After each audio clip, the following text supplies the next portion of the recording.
what you need to know is that we're going to be a day behind on the syllabus. We're going to cover section 5.2 today, which is what you guys did your extra credit project from. So those of you who did the extra credit, this part will look a little more familiar. Those of you who didn't, you'll figure it out in the lecture. Yeah? I didn't do it, but it was like straight copying what you had done the year before. No, there was 2 examples that you watched on the video, and then right after those examples, there was do those steps so many different ways that WebAssign can't figure out how to actually do it. So the homework is not on WebAssign.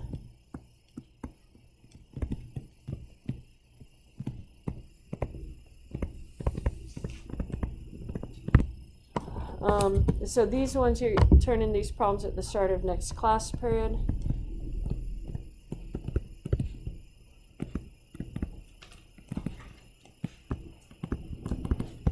And they will actually get graded. So write it neatly on paper.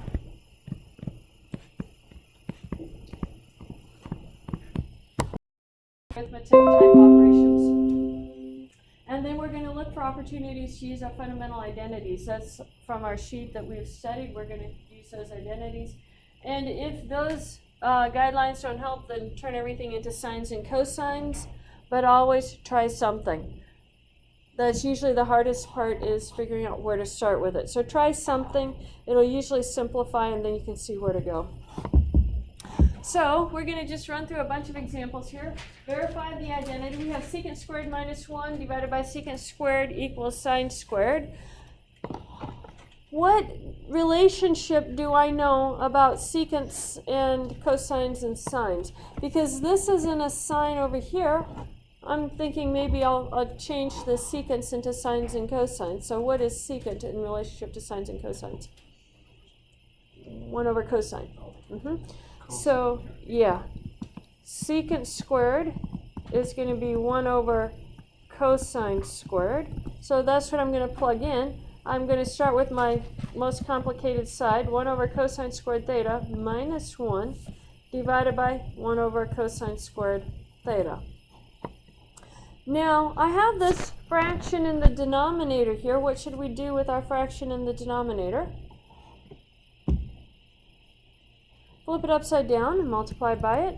So I'm going to have the 1 over cosine squared theta minus 1 times cosine squared theta over 1. I flipped this guy upside down and multiplied by it. But cosine squared theta over 1 is just cosine squared theta.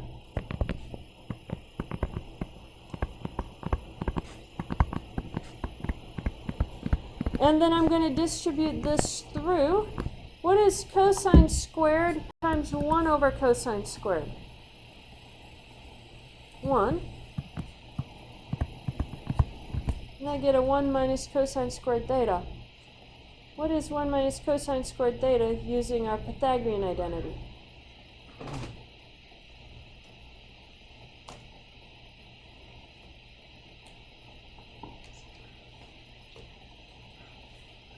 Got your identity sheet?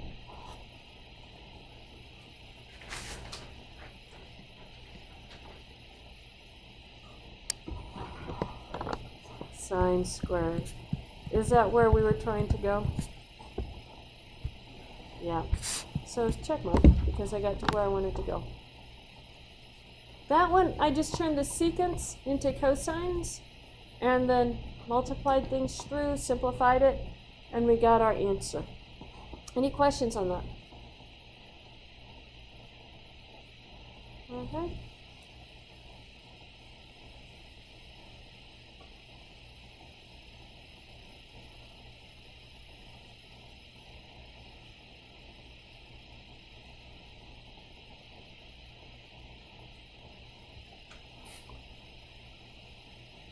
And let's continue. The next one, we have 2 secant squared. This funny little guy is called alpha. It's a Greek letter. 2 secant squared alpha equals 1 over 1 minus sine alpha plus 1 over 1 plus sine alpha. We have fractions here. So pretty much you should do what the operation of the fraction is telling you to do. In this case, we need to add our fractions. So if we want to add our fractions, we have to get a common denominator. So what should I multiply the first fraction by, top and bottom, to get a common denominator? First of all, what is our common denominator going to be? 1 minus sine alpha times 1 plus sine alpha. Looks like a funky x. So, what do I have to multiply our first fraction over here? We have a 1 minus sine alpha. 1 plus sine alpha. So this becomes 1 plus sine alpha over 1 plus sine alpha. And the second fraction then is going to need what? 1 minus sine alpha.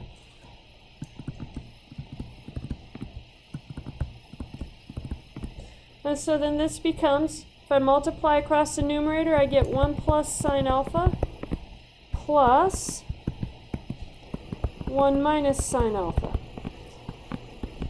Now, if I add these together, I have a plus sine alpha and a minus sine alpha. What happens to those? Cancel.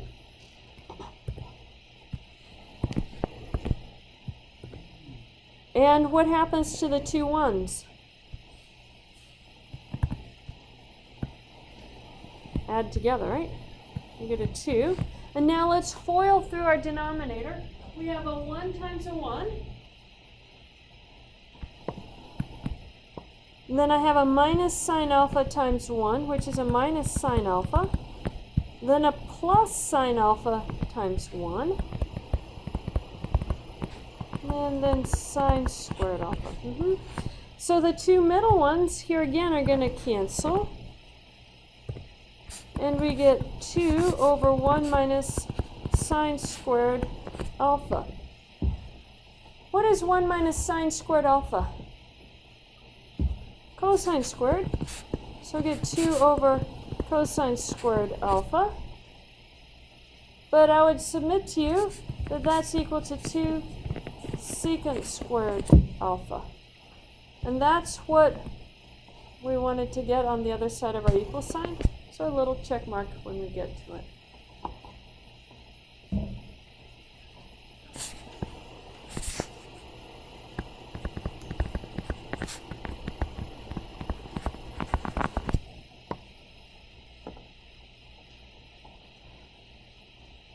Any questions on that?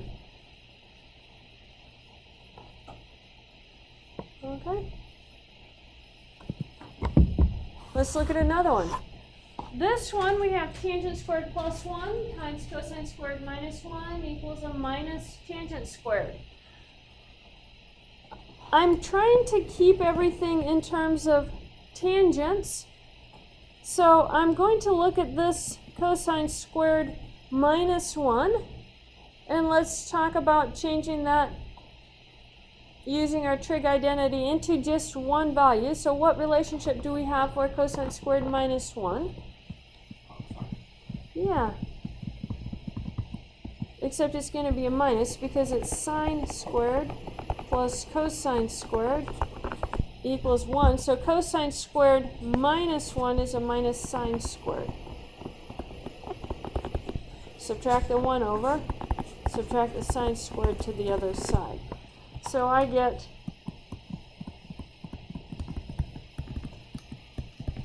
tangent squared x plus 1 times a negative sine squared x. Now, what is the relationship? Do we have an identity for our tangent squared plus 1?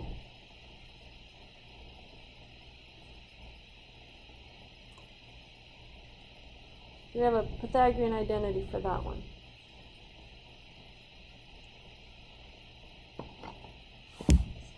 Secant squared. Tangent squared plus 1 is equal to secant squared. So I'm going to use that.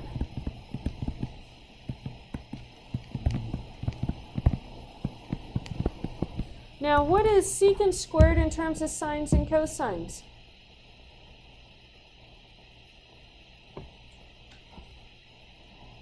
Oh, I see it. Secant squared is 1 over cosine squared.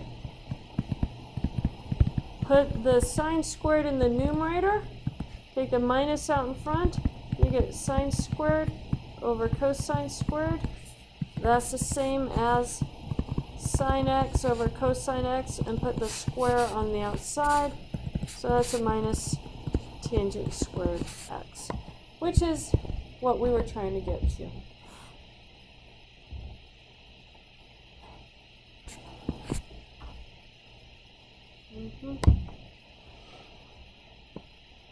Any questions on that?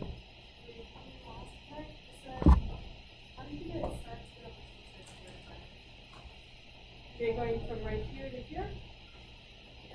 Okay, so this is a sine squared. It's like a sine squared over 1.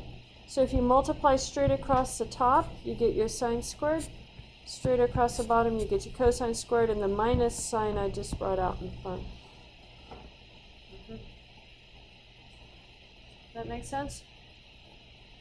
Any other questions?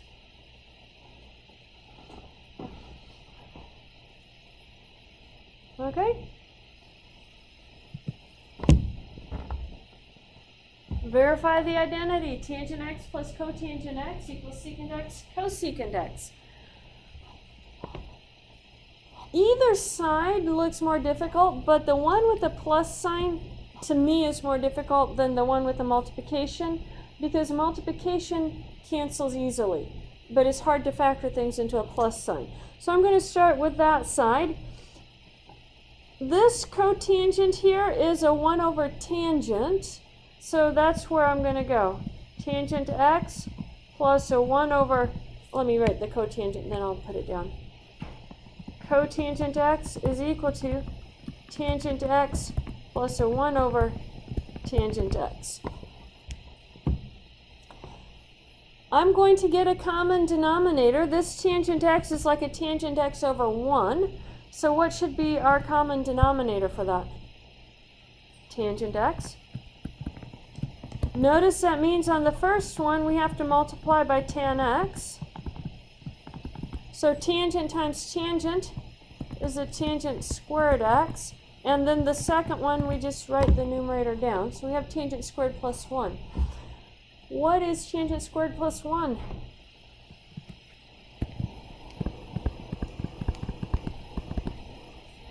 Secant squared. So this becomes secant squared x over tangent x. Now, notice that we have this cosecant x here and we have a secant x here. We only want one secant x, so let's factor out that first secant x and keep the second one as a secant x over a tangent x. I'm going to turn those into sines and cosines. What is secant x in terms of sines and cosines? 1 over cosine. And then tangent x? Sine over cosine. Flip our fraction in the denominator upside down. Multiply by it, and we're going to have cosine x over sine x. Does anything cancel here? The cosine x cancels, yes. And so then we have secant x times a 1 over sine x. But what is 1 over sine x?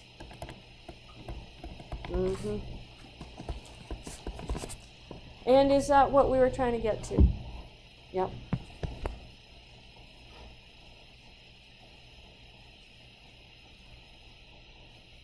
Any questions on that?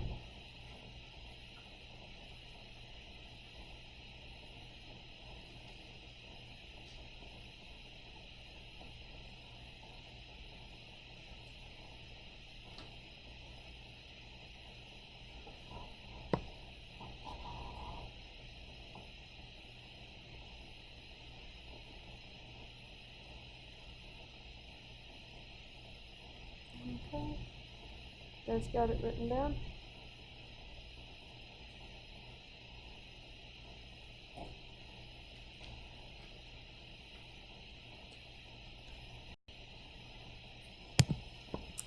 You guys get to try one? Verify the identity. I would start with the plus side and work towards the other side.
Good side with the plus sign in it, because the one with the multiplication, it's easy to factor in the fraction, but it's hard to make things with a plus between them.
Hey guys, work from both sides on this one. It's probably easiest that way. Because you guys have all gotten to this, right? 1 over cosine plus sine over cosine, right? And then when you add that together, you get 1 plus sine x over cosine x. And then if you take a look at the second side, if you multiply this by a 1 plus sine x, top and bottom, watch what happens. You're going to have a cosine x plus cosine x sine x in the numerator, and in the denominator you get a 1 minus sine squared x, right? I multiplied by the conjugate of the denominator. So 1 plus sine x over 1 plus sine x. And then that gives you 1 minus sine squared x right here. I'm going to get the same thing over here by just multiplying this one by cosine over cosine. And so then this is equal to cosine x plus cosine x sine x over cosine squared x. And how does that compare then to this one? What would you do to this one to make it equal? The numerator is the same, right? Well, just leave the numerator because you have cosine plus cosine sine. But the denominator here, oh, like what you're saying, Jessica, sine squared, it's cosine squared, right? Yeah.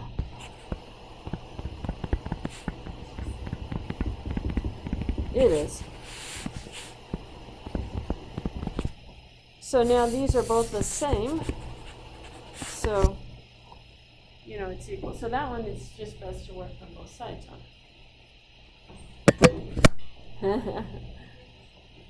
So I just did your problem. It should problem done, right?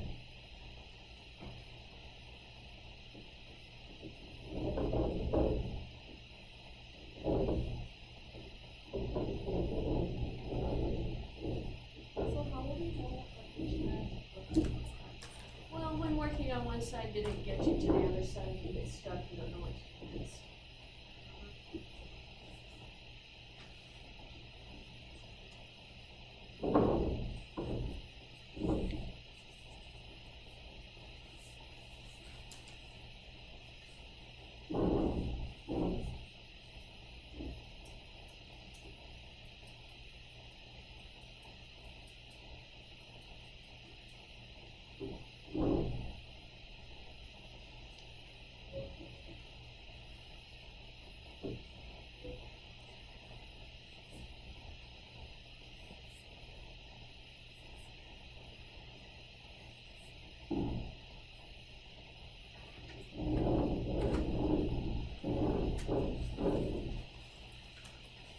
Did everybody get that one written down? All right. So let's look at the next one. Verify the identity. We have cotangent squared over 1 plus cosecant, and then 1 minus sine over sine. We're trying to get into sines from one side to the other side, so we need to turn our cotangents and cosecants into sines and cosines.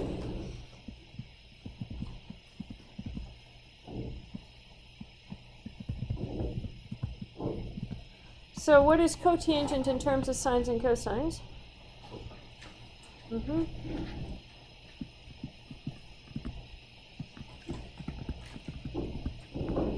And then cosecant was 1 over sine. So now I have a fraction over a fraction. Let's take care of our denominator and get a common denominator out of that. So I have 1 plus 1 over sine. That's a 1 over 1 plus a 1 over sine. What should we use for a common denominator for that? Yeah, sine theta. So I'm going to have sine theta plus 1 all divided by sine theta for my common denominator.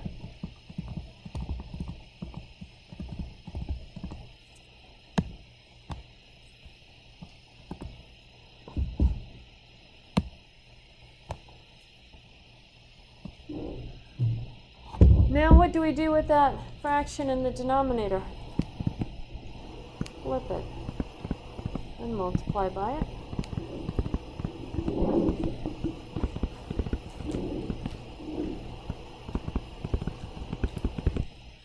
So this sine theta right here is going to cancel with one of the sine thetas in the denominator. And we are left with then cosine squared theta over sine theta times sine theta plus 1. I'm trying to get a 1 minus sine theta in the numerator, and I have a sine theta plus 1 in the denominator. So I'm going to actually write that as 1 plus sine theta in the denominator, and I'm going to multiply by... Isn't it just sine theta on the outside? Oh yeah, it's not sine squared. We cancel that squared. I'm going to multiply it... Well, let's not. Actually, you just pointed something out. What is cosine squared in terms of sine and Pythagorean identity?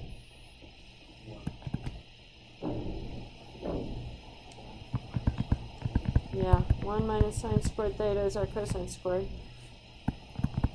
Sine theta, 1 plus sine theta. Factor your numerator. How do you factor 1 minus sine squared? 1 plus sine theta, 1 minus sine theta. And then we have our sine theta, 1 plus sine theta. Does anything cancel? Yeah. And then just rewrite it. You have 1 minus sine theta over sine theta. Is that where we were trying to get to? Yeah. Any questions on that?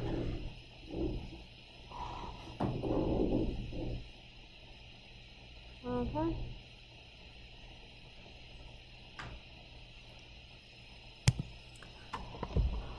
Verify each identity. This one has 2 examples on it. We'll do the first one on this side, and we'll do the second one on this side.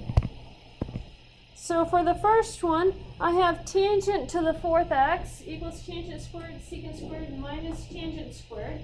The right-hand side of this one looks more complicated. It's got 2 multiplications and a minus sign. So that's the side I'm going to start with.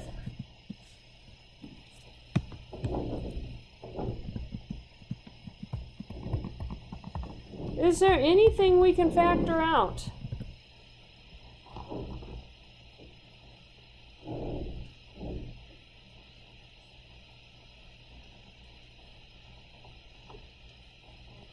Tangent squared. That leaves us a secant squared x minus 1. What is secant squared x minus 1 in terms of our Pythagorean identities? So I have tangent squared x times tangent squared x. So that becomes a tangent to the 4th x. Is that where we were trying to get to? Yep. And then let's look at the second one. Here again, the right-hand side looks more complicated, so I'm going to start with that.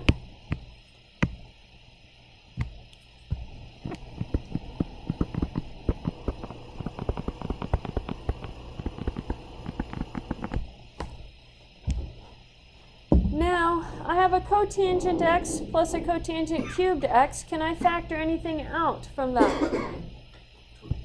Cotangent. And that leaves me a 1 plus a cotangent squared x. According to our Pythagorean identities, what is 1 plus cotangent squared?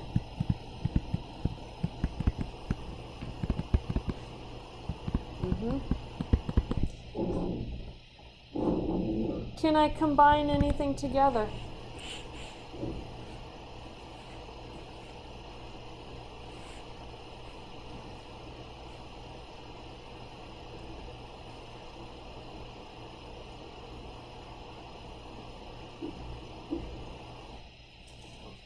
Yeah, I have 2 cosecants, cosecant squared and cosecant squared. If I multiply them together, I get cosecant to the 4th x, cotangent x. Is that where I was trying to get to? Yeah, little check mark. Those ones were all about factoring. Any questions on that?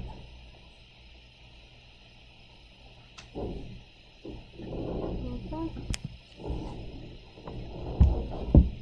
Then our last example, this one actually isn't in the book, but you have it on your homework, so we're going to do one like it. Notice that it's got this, it's adjacent, so adjacent.